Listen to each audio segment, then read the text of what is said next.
বছর যেহেতু আমি কাজ করছি, সো আমি অবশ্যই আমার জায়গাটা আমি পরিষ্কার রাখতে চাই, আমার জায়গাটা আমি স্পষ্ট রাখতে চাই।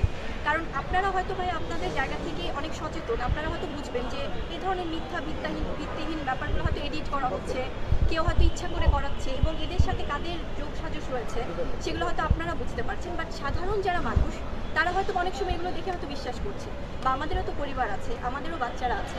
যখন বাচ্চাদেরকে নিয়েও এই ধরনের জিনিসগুলো হচ্ছে, so it's getting too much. আমার মনে হয় যে একজন ইন্ডিপেন্ডেন্ট মেয়ে হিসেবে বা স্বাধীন একজন নাগরিক হিসেবে এটা আমার সাথে সাথে আপনাদেরও আসলে ব্যাপারে সোচ্চার হওয়া উচিত, তাহলে এই নোংরামিগুলো আসলে বন্ধ হবে। সেটা আসলে হয় কি, কারণ অনেক নিউজ আছে তো।